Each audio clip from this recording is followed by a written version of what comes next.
Hey everyone, welcome to, I'm going to call it Monday Night Live now. I like that better than Monday mini teachings. So we've had some really great conversations in the last couple of weeks, and they just keep getting, like, everybody wants to ask questions now. So, if you want to ask a question, send me a message and we'll give you the opportunity to jump in the hot seat and to be live. It's the best way to have your question answered. So tonight I've got the lovely Taylah here, who has sent me a question relative to unconditional love, and I love to go down this rabbit hole because it is relevant to absolutely everything that we do and everything that we are and all of our being here on this planet we call Earth, but also inside of our universe. So Taylah, welcome. Thank you for joining me and on this Monday Night Live. What's your question? And first of all, thank you again. If you want to share how your question came about, I'd love to hear it. Cool, thanks. Hi. So I was watching one of your other playbacks. I'm not even sure which one it was, but you were talking about how everything exists in opposites and the polarities of life. And you were kind of talking about shame and pride, and how when we experience shame, we also where can we see pride in our life? And it was really making me question and was unlocking so much. And then I'm not sure if it was in the same video, but then you said love has no opposite. And then I was just sitting outside for hours just meditating, and I was like, if love has no opposite, then is love being in balance? And can we remain in balance by being in love? And yeah, and then if we live in love, does that mean we won't necessarily experience the polarities of life in such highs and lows? Or will we still experience it, but from a place of an observation point of loving awareness? Yeah. Very, very cool question. And I don't know whether to say congratulations or commiserations that you went outside and had to contemplate that, and go into deep meditative thought around it. But I love this question. And so let's just start with the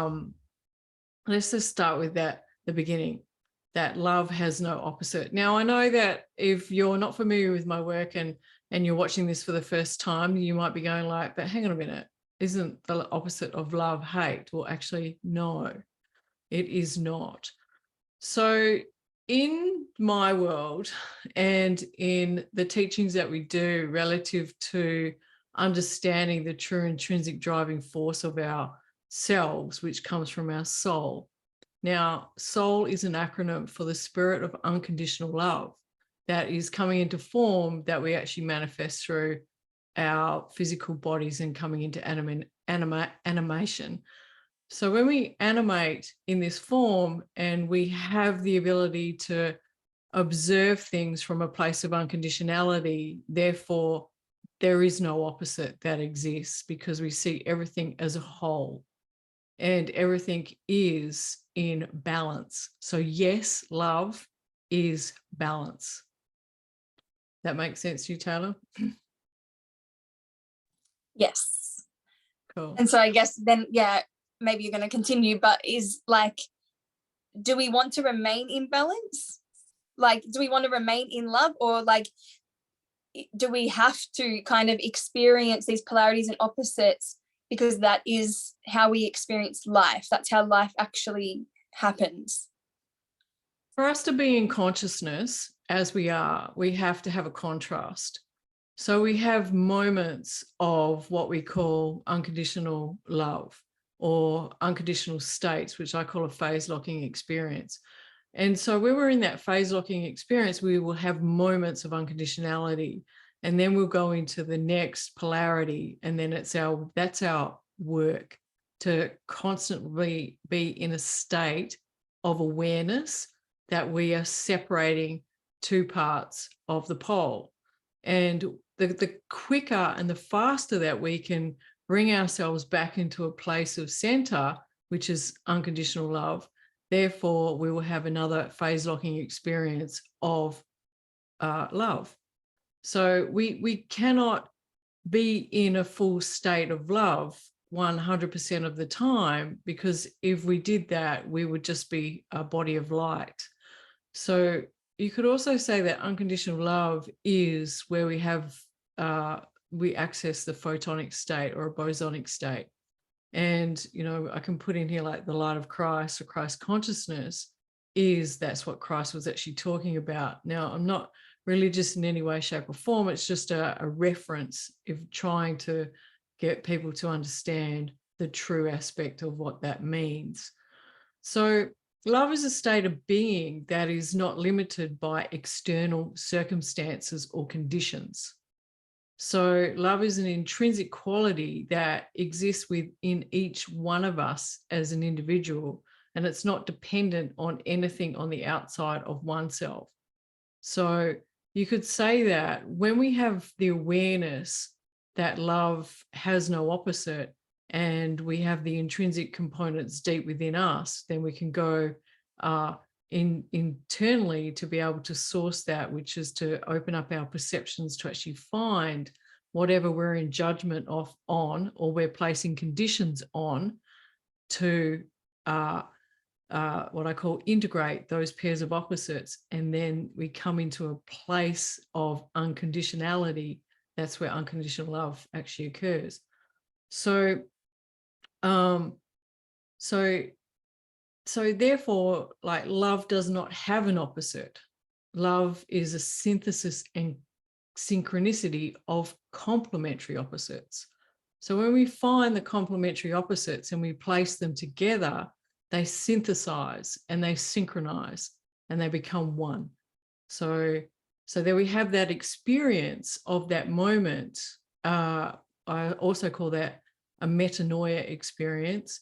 We have that experience, and therefore we don't have any emotionality within us at all. It's just a pure state of being.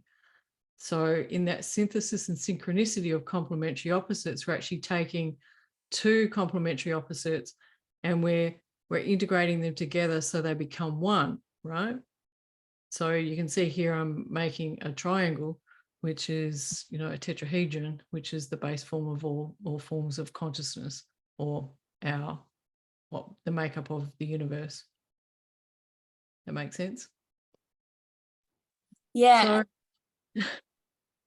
So did that help you with your contemplation? Yeah. And now I'm wondering, like, because part of me was wondering, you know, do we want to try to, like, yeah, as soon as we experience something, come back to love, or like, do we want to, like, allow ourselves to go fully to the depth and then find the opposite? Because then we know, is that when we know ourselves deeper, when we allow ourselves to experience something to its fullness? Like, well, to truly understand opposites is to experience the contrast. So, and at all scales or ratios relative to that opposite. And if you are doing it with a conscious awareness, then I would say yes, but the majority of humanity is unconscious to that. And so they're just being swung with conditionality, and they are not conscious or have any proclivity of awareness to what is actually occurring. So therefore that creates distortions within perceptions, and we call perturbations within our minds. And therefore that then creates what we would call friction, turbulence, all of those negative connotations, right? Which is fine. And they're just feedback mechanisms to let us know that we have actually separated the two pairs of complementary opposites. And therefore we are no longer in love. We are actually in whatever we're judging in that moment that we're placing our judgment upon, whatever labels we are giving those to, right? So one of the common questions that I get is, well, you know, love is if love and hate are commonly known as opposites. No, to me, you know, like to actually be in a state of indifference, and then is the opposite of indifference is hate. Or we could say like and dislike in that form, right? So I'm still saying when somebody hates something, they still have an emotional charge and attachment to it. But when you're in a state of unconditional love or love, there is no emotional charge or attachment to that form or to attachment to anything.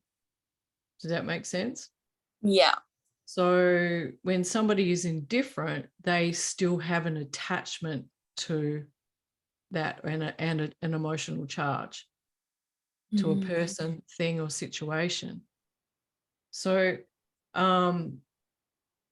condition, that to me is like conditional love, is a love that's given based on certain criteria or expectations, such as the way someone looks or they behave or what they can do for us, or, you know, the transactions that we place between those things. Or unconditional love is given freely without any conditions or expectations. So I like to look at the word platonic when it comes to, also, if we're going to reference this to human relationships. Now, the true essence of like platonic is, we could say, is a non-sexual relationship. Now, this goes a bit deeper to understand this. And this is something that I will be teaching when it comes into the heart awakening relationship experience that we're going to be holding here on the Sunshine Coast, going really deep into understanding these components so that everybody that's in a relationship can learn about this. So when we look at platonic, we think about the word platonic solids, but we've been conditioned to actually think to be platonic is a non-sexual relationship. And that's where we have the highest form of friendship. So I like to say that if you look at that from Plato's level, and you look at the 5 components that make up like platonic solids, it constitutes a solid relationship. And therefore it is unconditional with the 5 components that actually are, you know, inside of the platonic solids. So when we can relate that to consider that, you know, we have cosmic solids and their connection to nature. So if we look at things in the micro form and we say that we are the holographic expression of everything that is micro and macro, so therefore we are no different, but yet somehow in human nature we want to be different to that. So this is just a little bit a little bit deeper understanding. So to have a pure connection to nature, like the cube in the platonic solids represents the earth, and the octahedron represents the air, and the tetrahedron represents the fire, the isohedron represents water, and the dodecahedron represents the universe. So when we can put all of those constituents together, they form one. Therefore, we have a holistic viewpoint, which is what we call platonic. And so to me, I could also reference that there's unconditionality within inside of that, because it's taking all of the components and loving each aspect that has to come together to make up a whole. But we go back to, if we want to relate this into relationships, that love is a state of being not limited by external circumstances or conditions. And it's an intrinsic quality that exists within each one of us as an individual. So when we can unconditionally love ourselves and not look to the outside for that which we perceive as missing within us and trying to fulfill that from somebody else on the outside, there we have come into that state of unconditional love and gratitude for ourselves. But yet we tend to see in the absence of being able to do that, we create a polarity by finding a partner who is our opposite. And then we learn to love those parts within them. So we actually are healing and creating an unconditional, or cultivating a relationship within each other as reflections of each other, of our repressions. So therefore we're still whole, and in that system we could say is the spirit of unconditional love. It's the soul coming into two entities and sharing space and time. And then, but yet our perceptions is that we want to change our partners relative to who they are, to have them more, to become more like us. So that's where we have conditions start to actually apply. And the beautiful thing is that when we can unconditionally love ourselves, then we can unconditionally love others. Until we can get to that point, then we're going to be unconditional in terms of relationships. Wow. That was a mouthful. Yeah, that was so good. And yeah, I mean, because that was another part of what I sent you, was like accepting all of ourselves. So even in this, because like the unconditional love is the being in balance, but it's like, so are we wanting to unconditionally love all of our experience and allowing ourselves to just experience it for what it is, but to bring it into balance, we can find the opposite so that we don't stay out of balance. Yes, to simplify that, yes. So if we're placing a judgment upon something that we're labeling it good or bad, that means that we're placing conditions that one is better than the other, and therefore it is imbalanced. So we're so conditioned to think that the negative is what we need to actually work on, but it's also like the positive polarity as well. The more that we actually go into excitatory stages, that creates imbalances, like within our intrinsic dynamic, but also in our extrinsic dynamic too as well. So when we can have a balance of excitation and laxity, then we could say that we birth into a state of balance, like in that. So that's where I like to say, like, calmness is, or poise, a poised present state is the culmination of those two complementary opposites, excitation and laxity. So we bring those two together, and therefore inside of that we have a poised state of presence.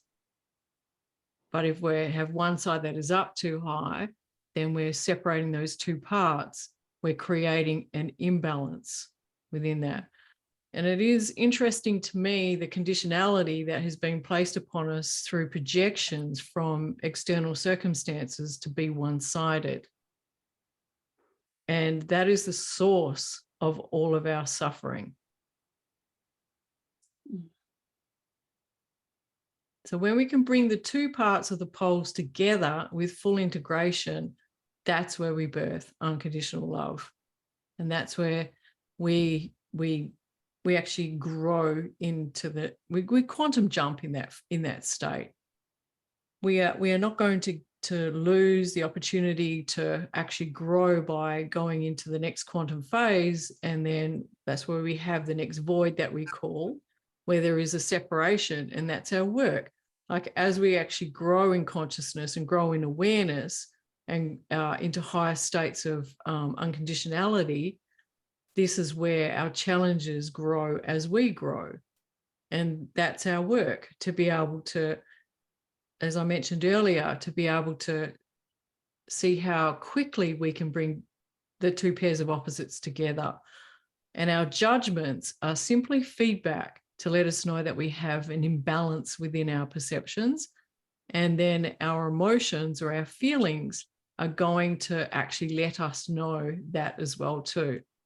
They are also biological feedback mechanisms to awaken you to your judgments are actually out of order or creating disorder.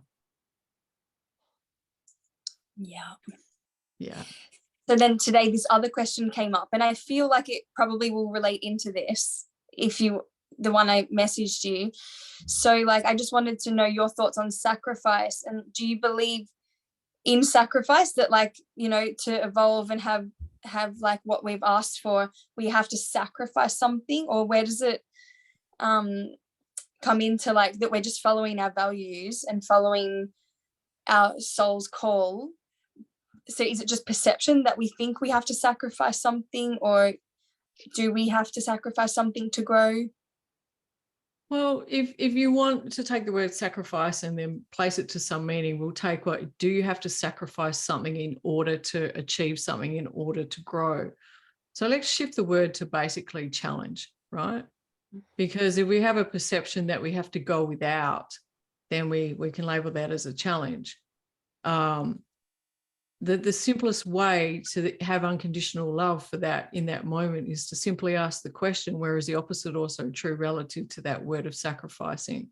How is me sacrificing in this moment that which I perceive that I have to go without in order to get something in the future? How is that actually serving me right now? What gifts is it giving me? And how is it helping me to grow? Then you're realizing that moment that it is without sacrifice, because you'll see that there is lots of opportunities in the perception of that difficulty that you may be experiencing. And so therefore we could also say that sacrifice is the perception of not having something, like nothing being there. But if we can simply flip that question to what I just mentioned, how is this helping me? What's it serving me? What benefits is this giving me? What gifts am I getting from it? Then inside of that, we'll see that there is multipotent gains that are occurring too as well. So therefore, nothing is missing in that at all. So it's just shifting our perception to actually ask like profound quality questions to be able to open up our consciousness to see that everything is available to us in any given moment. And that is also unconditional. Does that make sense? Yeah. Yeah. So the word sacrifice is a semantical word that is placed upon us by external authorities to have us have the perception that we should go without. We could say that religiosity or theology throughout time and the connotations through the perceptions of the belief systems inside of multiple different religions, not just one, multiple different religions, say that it is better to give than receive, right? So therefore, it's better to sacrifice for others. And so when we understand the full context and construct behind that message, then we can understand it in its fullest capacity. And this is where I say to most people, if you're experiencing something that is challenging to you, even if it's a question just simply around sacrifice, go and source as much data as you can, and then find the common thread to where it's actually coming from. So my perception that sacrifice actually serves when you can ask the most profound questions to unearth really that there isn't any sacrifice. Yeah, well, that's what I was feeling, because I feel, because what I feel is we're actually wanting is a feeling. It's all about, because that's all that is existing, a feeling in the body. So are we ever actually sacrificing anything when we have access to any feeling at any time? Very beautiful answer. You just answered your own question. Because no, we don't. We have access to everything in any given moment relative to the questions we ask ourselves. And therefore we can access what I call the transcendental feelings in any given moment. It just takes practice. It just takes understanding, and it just takes a bit of dedication to that, and having a beautiful sense of awareness of what part of you is governing you. So when we have the awareness that the majority of our polarized feelings that we are feeling, we are being governed by our lower limbic system or our amygdala. So therefore, we have a reference to understand that is actually then going to separate two parts of the poles into impulse and instinct, and drive like dopamine seeking, avoid and seek responses or reactions. So that then gives us an awareness that we're acting as an animal, not as a higher conscious being that we are designed to be. But when we can step into that higher place of unconditionality and have an observer effect and see the two parts of seek and avoid and pull them together, as then we're taming the inner animal within us. And inside of that, we access the 6 transcendental feelings. And the highest one is love, unconditional love. And then we have inspiration, gratitude, enthusiasm, certainty, and presence. So if you think about how those particular words feel to you as compared to what I would call polarized emotions or polarized feelings, there is definitely a difference in that. So one of the common questions that I get when I do teach this is that, well, why would I want to be in a state of balance? That's fucking boring, right? And I want to experience all gamuts of emotions and all gamuts of feelings. Great. You know, like I say to those people, yes, okay, great. That is your choice. But I have an awareness of when we can bring ourselves into a place of unconditionality, we are bringing homeostatic repair to our bodies and to our minds and to our soul. So the place to be is in the closest to homeostasis that we can possibly be, and that's an unconditional state. Therefore, we have less disease, less illness, less, we have a higher sense of well-being or wellness that occurs.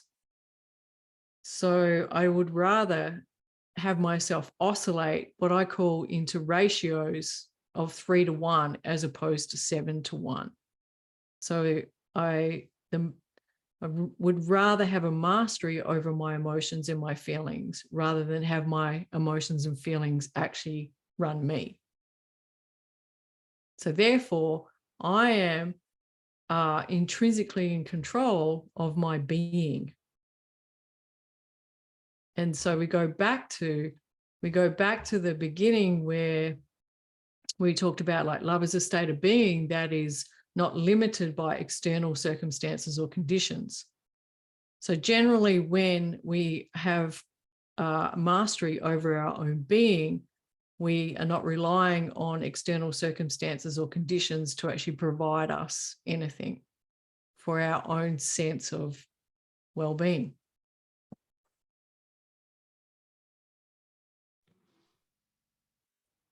Yeah. Yeah. So that, my friends, this evening is a short excerpt on unconditional love and being in a state of balance and integrating polarities. So beautiful question, Taylah. Like I really appreciate that one. It's always great to be able to go deep into that. And if you guys are interested too, Taylah and I are going to do a podcast this week we're going to go deeper into these aspects, and she's going to share her journey of unconditionality where she actually lost her partner nearly 2 years ago now. So and how she came to a state of unconditional love for him, for herself, and for her son as well, and for everybody else that was attached to that too. So you can find that on the Human Source Codex on Spotify, Apple Podcasts, and also too on YouTube now. So if you're interested in that, you can drop in and listen to that. We'll also throw that into the group here so that you can check that out. And because we have had the opportunity to actually talk about love and unconditional love, I am going to be conducting a 2-day full intensive immersive retreat workshop in August on the Sunshine Coast, and it's going to be called Heart Awakening, Relationship Rewiring.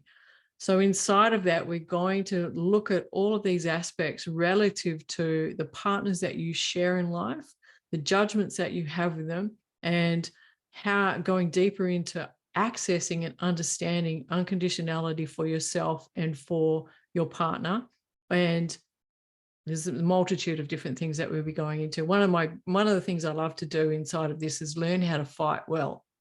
So I'll be teaching people the art of actually fighting well inside of a relationship, so it can come to a place of unconditional love and just watch it grow and grow and grow inside that. So that's something just to keep an eye out for. We will be dropping all that information shortly through socials and through emails. And so just keep an eye out for that. And it'd be wonderful to have you all attend. So thank you for joining us this evening. And if you're watching us on the replay, if you'd love to be in the hot seat, just reach out. Love to have you here. Thank you, guys. Thank you. Thank you. Mwah. Mwah.